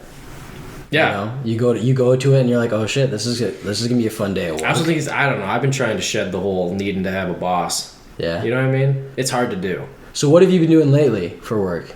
I've been writing recently. Writing? Yeah. Yeah. Yeah, I'm looking to expand a little bit here soon, I think, but I was just working on something recently that I was kind of waiting to see how it would go, and it's been going good. So I've got that, and I'm just doing some writing there. That particularly is, I do some video game writing. I won't necessarily say who I work for necessarily, but I do fine. I do basically there's like videos and projects that get made, and they need like some ideation done and some like script writing and organization of the videos, and I do like a lot of the back end writing. So like when it gets to when it gets to like editors and all the visuals and people Yep. doing voiceovers and all that different stuff, It's like your they script. basically just follow what I make. Yeah. Yeah. So it's pretty cool. Yeah, I enjoy it a lot because it's creative enough. Yeah. That like I am, You have a say. yeah, exactly. Like when I see a project get finished and it comes out, I'm like, that is dope. Yeah. That's my words right there that I can hear, and that's like, exactly what I had in mind, and the editors like hit it on the nose. Yeah. Like that kind of stuff is super cool. The teamwork of it. Right. So like I'm not involved in the rest of the process. There's Yeah. a guy that's my boss that is kind of like the organizer of the whole team, but like Yeah. the team's like 8 people and they all work together in unison and kind of there's a good project flow, and it's cool. It's Yeah. super cool. And what I'm hoping is that it turns into me being able to do more stuff like this. Yeah. Cuz like I could do like I've flirted with, and I probably will do some like just like editorial work and stuff like that. Like you can get on like Fiverr and Yeah. like just different freelance websites and like just do almost anything. I mean, if Yeah. you're good at graphic design, if you're Yep. good at whatever. But like the one that I'm kind of interested in would be like doing some like editorial work and doing, just editing anything, anything from like articles to books to whatever. And they'll just send it to you, you read them, you edit them, maybe you add comments, you're basically doing like an editor's job freelance. Yeah. And that kind of stuff's like easy to do. And like you can do that kind of stuff, or if you're a graphic artist, or if you, make, I don't know, anything, sound effects, freaking Photography. Yep. anything, Yep. anything electronic that you can do online, you can make money off of it. So it's As like, long as you're better than the next guy. you gotta be good at it and like market yourself well and don't screw up. Yeah. Like that's basically. That's it. Yeah. So that's how I got my intro for the podcast. It was Fiverr. Yeah. I just got one on there, and I was like, okay. Like I asked him. I saw some of his work. I was like, okay, do this. Currently in progress. This is the edit. Blah blah blah. And he's like, okay, cool. 3 days later, I have it. And I'm like, dang, that's pretty. Yeah. That's pretty sick. And that Like, guy probably does 15 of them or 20 of them a week or something like Yeah. that. And then it may not pay all of his bills, but it's a side Yeah. gig. You know what I Yeah. mean? If it can supplement 10, 20 hours worth of work for you. Yeah. Suddenly And a you're job that you don't suddenly, like or something. Exactly. Yeah. Suddenly you have a growing business that if it does better, you reap the benefits And then you you're can quit. enjoying it. Yeah. And you can arguably like you make more money the longer you succeed at it. Like Exactly. Fiverr's a good example. Like some people start out super cheap, and then if they get good and they've been doing it a long time, they raise their prices up, and suddenly they're making good ass money. And they still get the clientele. There's some people that make solid salaries off of Fiverr. like only like Fiverr alone, Yep. just doing like freelance Yep. work. Yep. So like that type of stuff is just stuff that most people don't really think about. They don't think about, but it's the inconsistency at the beginning Yeah. that people are scared about. And it's Definitely. like, yeah, I know that you're for sure right, but if you do it right and you do it consistently enough, Yeah. you could make a lot of money off it. Which is why it's better to do it as a side gig to start. then the gradually. way I did it is bad. Like I just left my job. I was like, screw this, I'm out. And And then yeah. I started at that time. I was doing ride share, so I was doing a lot of like Uber Yeah. and Grubhub and Uber Eats and stuff like that. Yep. I started out primarily with Uber, and then when COVID happened, I kind of switched to doing just food deliveries, which honestly it does. It's not a fun job. No, but like it I can throw a makes money. podcast on, Yeah. and I can make about as much as I can working most other jobs, in the Yeah. area, For sure. And then I can, make my own schedule and stuff. Like those types of jobs are totally viable in like transitionary periods while you're trying to figure out what you want to do, or Yes. like while you are building something else. I burn a little more time than I should have. Like everybody does. But like the bottom line is when I first moved down there, I was kind of like, oh, this is kind of nice, like Yeah. like I wasn't working as much as I should Yeah. have. You know what I mean? It happens, but once you get it down, it does It's a pretty good. Yeah. It does pretty good. I've done it a couple times, and I've made some good money Yeah. off. What did I do? I did DoorDash. Or like even like So, yeah. Instacart and stuff. Yep, Like there's yep. so much Shipped. stuff like that now. Yeah. And Fiverr's the version of it that like you probably got to build up a little more to succeed. sure. Because those ones literally are a constant stream of customers people, yeah. realistically. So Yeah. you're gonna make money no matter what. But I don't know. Yeah. Even like this podcast. Hopefully. You know what I mean? Like this kind of thing. Even you don't. The goal is that you don't care. You're not. That's not your focus. No, right? no, not at all. But the bottom line is that like If I get a lot of views and there's the a podcast random does check well, that comes in, and cool. you're getting just CPM on the podcast on major platforms or something like that, then Yeah. all of a sudden like you can buy a new mic stand, or Yeah. you can get a better laptop, or you can do whatever you want. Like you can Yeah. invest in what you're doing, make it better, Better. come up with new ideas. Yep. You know what I mean? Like you talked about with the van thing. It's like and go travel and exactly like meet different people. Yeah, and soundproof take- your van with Yeah. podcast money. You know what I mean? Like Exactly. that kind of thing. Yeah, Like that's sure. where it starts to start. Like making a difference. Yeah, yeah. yeah. Where it's like, wow, that's kind of cool. Like this work, it literally did end up being good. yeah. Yeah. No, the podcasting, like the whole, like obviously the whole like theme is just to talk talk to people, and like it is crazy. I've done like 14 or 15 of them now. Yeah. And like the people you talk to, like I haven't, vast majority of them I haven't talked to in a year or more. Yeah. Some of them I talk to a little bit more, but like just to sit down for 2 hours and talk to people is the most unbelievable thing, because like you get a story that you would have never learned like you would have never heard that story in any other context. Yeah. And like you get to like see sides of people that like, once again, never in any other context. Like I would usually be working with these people, or I would be training with these people. I'd see them in one specific setting and nothing else. Yeah. And then you sit down and talk to them, and it's like, oh my God, you're actually funny. Like this is cool. Like shit like that. And Yeah, like, exactly. I don't know. It's the power of conversation has gotten way up there on my radar when it comes to like fulfilling and like being successful. Like this thing doesn't have to make money to be successful. Exactly. That's but what, the thing this is and what to you're that saying, point, yeah. like there's a lot of things I think people feel that way about, but they never like take the risk even of doing it, because in their mind it has to make money to justify them spending Doing time on it. Yeah, but it's like yeah. But if the best stuff comes from that not being the case, like Yes. because realistically, if you're doing something with no thought to if it's going to make you money or not, it's just going to be better. It's just going to be better. Like you're just going to be more genuine. relaxed. It's going to be more just like and there's plenty of stuff like that, like Joe Rogan's podcast. I mean, it You're not started trying out to with, sell stuff. yeah. Like Joe Rogan's podcast started out as like they would just get high as shit with a whole bunch of random fighters and like comedians and stuff, and just kick on a camera, and they were just vulgar, unmarketable in the beginning. Like they were saying some stuff that like no ad would ever take, right? Yep. And then it started picking up steam and stuff. To be fair, Joe Rogan did dial it back for, branding Streaming and stuff purchase, like that. Yeah, exactly. But like that's an example of like people that do stuff like that. Like Joe Rogan was realistically like not a nobody, but like he wasn't that big of a deal at all. Yeah. Like he was like a B or C tier celebrity until Joe Rogan's podcast started popping off, and then he got like UFC commentating positions and stuff. But like realistically, his podcast is a big reason why anybody knows who the shit he is. Yeah. You know what I mean? And like the fact that he started it way before everyone else, and like he did it, like you said, for the fun of it, and then all of a sudden it turned into something. And it's Yeah. that is sweet. I love listening to Joe Rogan. Good podcasts are solid. Good podcast in general. Just good people, like smart and intelligent people having good conversations Conversations. is like, and like to your point, like you don't get that very often Yeah. with people. So it's nice to be a fly on the wall in other people's conversations, or it's nice to have them yourself. It's also nice, like I've done a few like with past friends in high school, and like being able to like just be nostalgic for a half hour is like fun, because like you like you remember about the video game thing. That's wild, because that's something I haven't thought about in fucking years.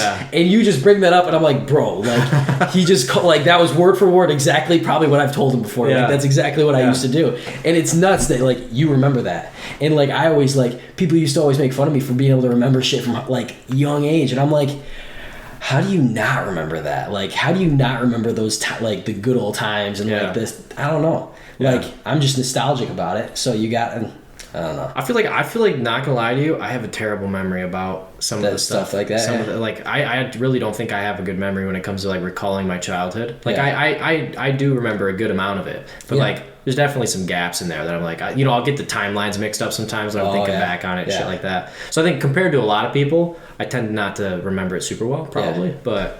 It's good. Fun. It's good to just and to that point, it's good to talk to someone who is from that time era, because it like I may have a hard time recalling stuff out of the blue, but if someone brings it up, I'm like, oh shit, you're right, I remember that. Yeah, exactly. No, and it's and the fact that like we said, we haven't talked to people in high school in how long. And like what we said before, like those people were a huge part of your lives.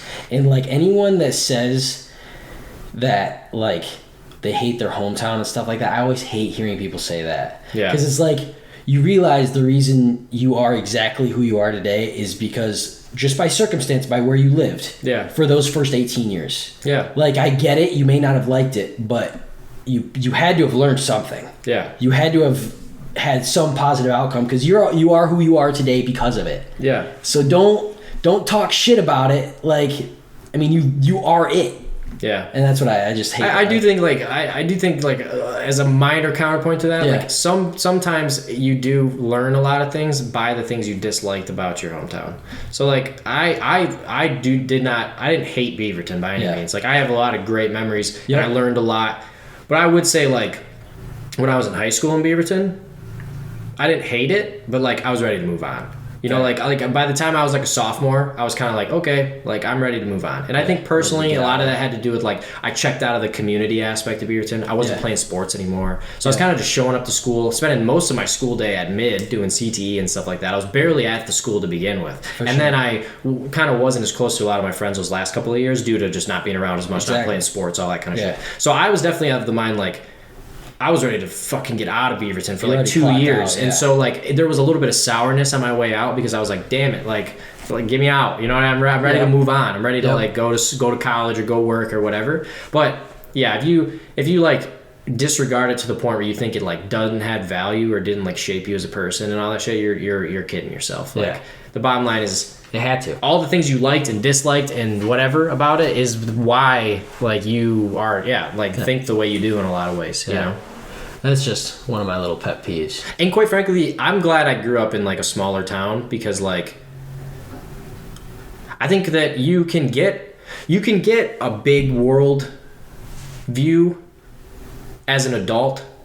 You know what I mean? Yeah. Like you can, but you can't get a small town like if you don't live if you don't live in it. Yeah. I think it's hard to be like someone who grew up in New York City, right? Like you grew up in New York City, you're never gonna have like the way of looking at things or even understand the way of looking at things that a lot of people that like grew up in rural Michigan did. Yeah. You know what I mean? Like growing up in like rural Michigan is kind of like something that I can't experience after not being a kid anymore. Yeah. So, and I think that there's a lot of in there that like is valuable. I think that there's like a lot of like, not even if everybody doesn't necessarily follow it, a lot of morals and mindsets and way of treating people and shit like that you get from being in a small town versus like growing up in a school that has like 3,000 kids in your class. How do you feel special in a kid when you're one of 3,000? Right. So I think in a sense like that's a valuable experience that you would miss out on if you didn't live there. So I'm glad I grew up there rather than growing up in like a huge ass school or a big ass area. I think even in that situation you would have been clocked out much sooner. Probably. Because the one thing I will say, my biggest pet peeve about Beaverton is I don't think their education is very good. I think that the people in Beaverton are good. I think that like there's a lot to learn from the people of Beaverton, but like you kind of run out of shit to do when you're a sophomore if you're like actually kind of caring about your school. I did. I mean, I did CT and I worked. Yeah, I did CT, worked, and they made me come back for 1 hour each my last 2 years to like go to English class. Yeah. Which is like my strongest fucking subject. Yeah. Like, so you're making me come back to like Miss Coughlin eventually like literally just said, oh yeah, just come in once a week. Here's all your assignments and just bring them in. Done, And she would just mark me as there. and I would just only come in on Fridays to end off the weekend. That's what I would do every week. And it's like, I didn't even really go to Beaverton High School for my last 2 years. Yeah. Like I wasn't enrolled in Beaverton High School. I went to mid, I worked, and then I had to get drugged back into the school every once in a while for one class. Yeah. You know, so it's hard. It's hard to be a part of the community when you're not even part of it. Yeah, exactly. Yeah. So I think that was the thing when I was finishing school. But like I just think that in general, like to that point, the big reason why we were off campus for those last 2 years is like it's a small school. They don't have a lot of tax money. They don't have a ton of like curriculum options. There's not like a ridiculous amount of teachers that they can afford. So you run out of shit to do. Yeah. You really do. Because we were into the advanced math.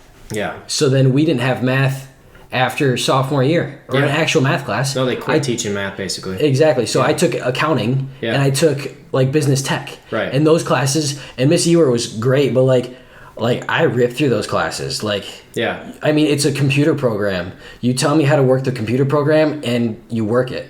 I mean, it's buttons. There's no ifs, ands, or buts about it. No, like this is how it works. Just do it. Yeah. And it was just so easy once you figured it out. And like, I got to college mid. And I was taking math 105 or 106, and I was like, dang, like I forgot a lot of math. I struggled with math when I started taking it in college. I would say hard. I was like a strong math student. Same. Like I got 100% on the math MEP in like third grade, right? Like I was like an early whiz, bro. Addition, subtraction, all that shit. I had it down, right? But then like I got good. I was good at math. I went all the way up through like you take algebra 2 in high school, I think. So you get a lot of algebra, you get geometry in there, and then you get some like trig stuff barely. You like barely touch it. And then I go to college, dude, and this math 105 class is like some shit I feel like I never did. Yeah. Like I'm not kidding. And it was basic algebra. Yeah. And I still had no idea. And this guy, to another thing with mine is I took it at SVSU. My professor could barely speak English. I mean, like barely understand. He's a nice guy, but you couldn't understand this dude during a lecture. Yeah. And so I did terrible, bro. Yeah. Like I barely got a C in that. Like, and I had to try. Like I'm in like some like 200 level classes, and you know some like harder classes, I guess is what I'm trying to say. Yeah. And this math class is whooping my ass. Yeah. You know, like. And you shouldn't be at all. No, definitely shouldn't be. Yeah. Like I'm sitting here like, am I stupid? Like what? Did I just forget to do? Like, did I just not know how to do this anymore? It was like riding a bike sometimes. Like I would Sometimes. it was dumb Yeah, because you like get a stride and then you hit something. You're like, what the fuck is that? yeah, you threw an X where I didn't think an X could be. Exactly. And then you don't know. But like I had a 3-hour class on Monday once a week at mid for math. I'll tell you what, that 3-hour class, I understood everything. You get to the next Monday without doing anything. Yeah.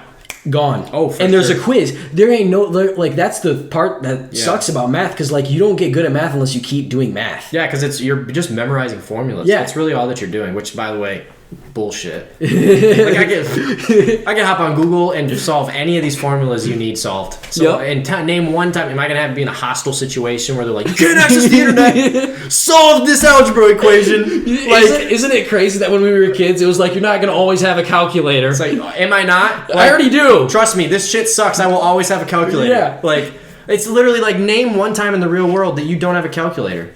You don't.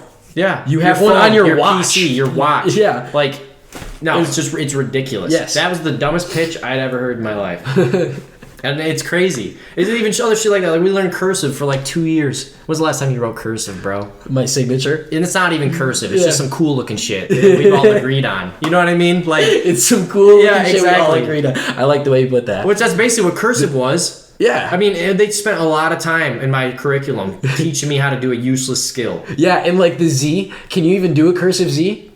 Because I don't fucking remember. I'm trying to think of what a Z is. I never use a Z, bro. That's a cheap shot. No, but I'll like, just use a real Z and then just mix it together. Yeah. but I'm just saying, dude. Like, isn't that like it's crazy? It's stupid. Yeah, It's stupid. Yeah. It's like it was like they needed to fill time with some stuff that was easy for teachers to teach. So they just like said, "Oh, just show them this." You know, like, right. But make a line that connects. well, them they've all. been doing the alphabet for a long time. We could probably figure this shit out, right? Yeah, like, dude. And it's like you look at other countries and you got kids learning 3 languages before they're 10, and it's the like foreign what? exchange students that came to Beaverton thought we were idiots. Yes, like dude. Romy when she came over Yeah. is like, dude, the math that we were doing. She said that she had literally done like 3 years prior. Yeah. Like she was like 3 years ahead of us in math, Yeah. and then like. She already knew 3 languages. Yeah, it seemed like She knew I think French she, and I think she German talked and about English. too how like our English classes were like easier than her English classes when it wasn't their native language. You know, like that's like she was saying like these English classes are like easy, the readings are easy and stuff, and they're and this is coming from someone who like it's not even her first language. This is like Spanish class to us Yeah. being taught in Germany, and she's saying that like Not hard. not hard. While there's like kids struggling in these Yes. classes. Like struggling hard. Yeah. Yeah. I don't know. I'm all about the small town vibe, but that aspect is a bad thing. Yeah. I do think that there was like look at like Tabitha Faber. Yeah. Like she was like basically ready for more work beyond high school. Like at the end of her freshman year, like By she had basically finished high school by the time she was a freshman. Yeah. And then she had to like Stay. she had to go hard to try to get other opportunities. Like I know her and her mom were like really active with like principal at the time and like all kinds of stuff, just trying to see like what can she do? Like she's like out of stuff to do. Like what can she do? You know? And like she ended up basically I think just going to mid and just going to college. They basically just sent her to college early. That's basically what she did. I think she had her bachelor's degree done like a year and a half after she graduated or some shit like that. Same with Kennedy. Yeah. Yeah. Yeah. So it's one of those things where like Kennedy had her master's 2 years out of high school. her Her master's. master's, I think. It was either 2 or 3 years out of high That's pretty school. crazy. And she was the valedictorian of her class. Yeah, she and tried she hard. was and she no, no, I'm just playing. it's funny because she would totally like that would be the joke that someone says from like our high school. Yeah. It's funny coming from you because you're like, yeah, I wasn't even at high school either. Like, Dude, I got worse senioritis. That's what I Yeah. got. So me and Kendall Fair, Yeah. sitting up there in sweats, it's like, get us out of here. did you get? Wait, is that what you got voted? Worse senioritis. Yeah. For the guy, and then Kendall was. Did the you girl. get anything else or no? I don't remember. I think that was it. Yeah, you want to know what I got? I got What? 2. What'd you get? Well, most disorganized, Okay. which I don't really I don't know. get that. I don't get that Did you have a either. messy locker or some shit? Yeah, I had a messy ass locker. but I don't know. It's a messy locker, like everyone does. Like, True, come on, true. give me a break. What was funny is that in that class, Emily Groves put me down for most organized, and I was like, "Isn't that a contradiction? Like, how can one person think this and the other?" You got fans and enemies, you know? Exactly. But no, the other one I got was most likely to stay in Beaverton. Obviously, That's a good one. that was very, Nate-esque, and I think it's very funny now that I'm gonna get in a van and just be like, deuces. Yeah. You I always have can't wait. Beaverton on the arm, though. I know. Get off my case. Yo, I'm not saying. I was just saying, like, she's going with you everywhere you it's- go. Yeah, it's in my heart. Exactly. You just go to Oregon and they'll think it's Beaverton, Oregon. Yeah. You know what I mean? Yeah, hopefully. Yeah. I have the logo, so Exactly. it'll work. Yeah. Yeah. They would think you're just. They're gonna be like, "That's sick, bro." Yeah. You gotta. That's the old logo, though. I'm like, It's oh, because you're an OG fan. Yeah. You know? Like, fuck that new logo. Yeah, I'm 34. Yeah. Dude, could I sell that? Probably not. No. Maybe. Maybe. You grew some facial hair out or something. If I could grow facial hair. Dude, my facial hair is shoddy. Yeah. I get some scruff. What's my sideburns are black and my mustache and like whatever goatee is just straight blonde. I don't Really? understand. I get some red in here sometimes. Yeah. Yeah, it's kind of weird. It's kind of weird. I can get good sideburns and like right at the goatee, but it doesn't fill in. You know what I Yeah. mean? Like my sideburns don't connect, and like It's a my cheek typical problem. hair is just not here. You know, it's when I'm 40 or some shit maybe. Maybe. I wish I Someday. still had long hair when I do, because I would love to rock the long hair and You just, just a grow long full-ass hair beard. back out. Yeah. That's the moment that you know when you can go back to long hair. You start seeing a little spricket of something in the on Yeah. your cheek, and you just get hype as hell. Yes! We're growing it out, baby. Yeah. Like, I'd have to have a funeral for this. oh kind of shit, hair. locks of love, dude. True. But that would involve me getting it super long. I don't know if I could pull that off. I don't know. You know what I mean? Like that. I mean, you're long already hair. halfway there, you know. I Just don't know. Rapunzel that shit. Just always have it up in a bun. But then I'd have to comb it way too much. That's true. That's a pain in the ass. I don't know how girls do it. Yeah. It's I annoying. wouldn't. I can barely brush my teeth enough, let alone. Like I don't want extra shit to have to take care of myself. You Yeah. know what I mean? Like I don't I like want to it have to be being like, simple. oh, my hair takes 20 minutes to get ready. Like Yeah. I like whatever haircut I get and all that shit to kind of just be There. a little streamlined. You know? I gotta be able to get in and out of the shower and out the door in like 15 minutes, 20 minutes. For sure. You know what I mean? Yeah. If I'm in a rush. Yeah. Cause like that's some shit. You got long hair. You wake up late. You gonna look like a bum maybe for the rest of the day. You gotta wear a hat. No, there definitely have been You know, because there's days where it's times where like you just don't have time to like Yeah. get it in check. Like I had my hair growing out pretty bad during quarantine, and like fair. I was just looking shaggy, Yeah. looking real shaggy. But the thing is, my girl's a little more forward. You know, like I get a little. I had like a half mullet going on, Yeah. but like I just have thick hair on the top, dude. Yeah. It just gets so thick that it just falls everywhere. My ears Yeah. were like getting covered. I was looking shaggy. It happens. There's definitely the weird stage. The weird stage was a headband stage for me, and I felt very uncomfortable with myself during that. But you had to Just power the- through. But I powered through, and then everyone like likes it now, so I'm like sick. I'm like, yeah, I appreciate Exactly. it. There was a point where I'd go to the bar, and people would literally like. There was a couple times where I'd like girls like run their hands through my hair, and I'm obviously there with like Chris or someone, Yeah. and they just do that shit naturally. So like there was one time where a person I didn't know had their hand in my hair for a solid like 3 minutes, and I'm just like at the bar Just chilling. expecting it to be Chris. or I'm somebody. expecting it to be Yeah. Chris, and I'm like just waiting for a drink, and I'm just like obviously line's not moving, so like they're just chilling, and I look back and it, like the person that it was a girl, she like her eyes got huge, and I was like, oh, I was like I didn't know that was you, and she's like, oh, your hair's just really nice. I was like, you had to touch it for that long? I was like, what is going on? right Planted now? your hair on my or hand on my head for Yeah. I was like, what is it? It honestly got me. I was pretty startled there for a minute. I was like, dang, like Yeah. you really thought you And then knew you someone got her behind you. number and put her in the contacts as the hair girl. No, I never think that far ahead. I always have that problem. You got me the other day when we were doing that bet on the at Seth's wedding or whatever about like the over and under, and I was like, oh, I forgot about if girls our age could be here too. And then Ryan looks at me, he's like, you would forget about the girls. I was like, shit. I was like, that was fucking on topic right there. That was me. Oh, that's hilarious. It was tough. Man, But yeah, dude, how long was this? where are we at? We're at 1 hour and 30. That was pretty fun. Yeah. Yeah? Yeah. we'll cut her off there. But thanks for doing it. For sure. It was fun. Absolutely. It will be. I don't know what episode it is, but Who knows? it'll be on eventually. Start be on. dropping them October. Good deal. Yeah. You haven't dropped any of them yet? I haven't dropped any of them yet. That's pretty dope. Yeah. So I have like 15 like ready to go. That's actually awesome. So like no matter what, I'll have a very good Content path. base. And it's a range. Like it's a really weird Have you thought range about of people. doing any like yeah, that's dope, dude. Yeah. Like if you got your intro done, I guess. Your intro. I got like the look of it, yeah. Yeah. I mean, I got like a little bit. I'll have to add some music and like I'll have to put it on a loop. Yeah. But like other than that, like that'll just be YouTube. But like every single one of these, I go back and edit. I'm gonna like do like my own little individual me talking about introducing the person because I didn't introduce you at all. Right. So like I'm gonna go through and introduce it myself Right. at the beginning. Yeah. And then have some Tim music. Ferriss shit. And then boom, go into it, and Yeah. then boom, be done. And that's gonna be the move. That's dope. Yeah. That's dope. And I didn't realize you hadn't released any of them. So that's kind of awesome because like you can basically guarantee yourself like a pretty healthy content path. Yeah. Like I guarantee myself You do, like, 15 weeks of Yeah, you do one a week. yeah. And then that way you have time to get Do more before more it. and more, and like edit them a little bit. And I mean, tweak 15 them. weeks is enough time to like, we could do well, you know? Exactly.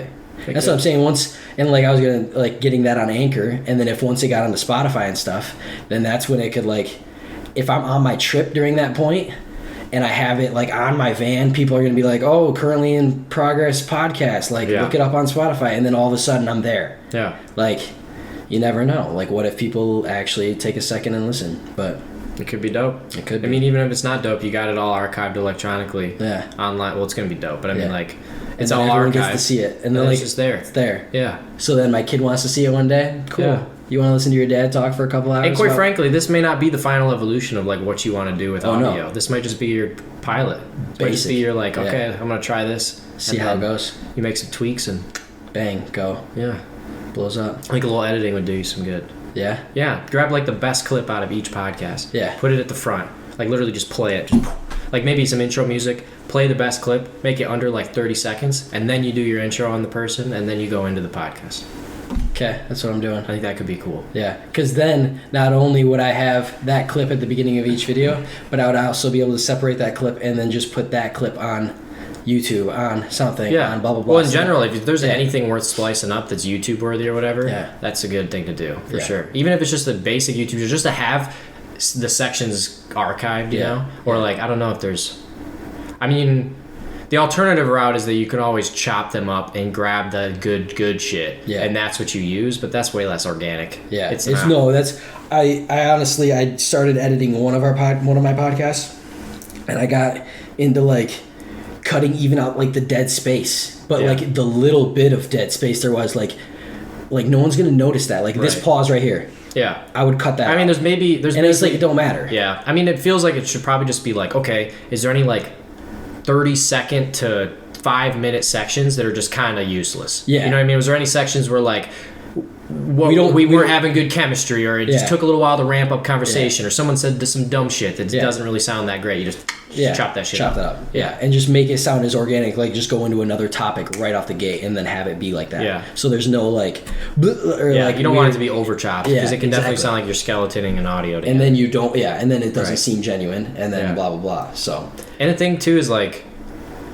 yeah, I mean, to your point, like it's got, there's a lot that you can do with it from like the entry level of like just using what you have. Yeah. And then if it, if it starts to pick up a little bit of steam to the point where like you come up with some more ideas, Yeah. or you start to like, you can do, And I get different people, and and do yeah. like a visual aspect 15 what- yep. weeks down the road, and then Yep. you do have like a full like YouTube setup and stuff. Yes. Like that could be pretty fucking cool. yeah, and that's what I want to do in the van. I want to try to set up like the lights and stuff for like a mobile studio inside the van. Yeah. So then we set up on the little bench seat that I got. You got a window in the background. You got some like lights, make us look good.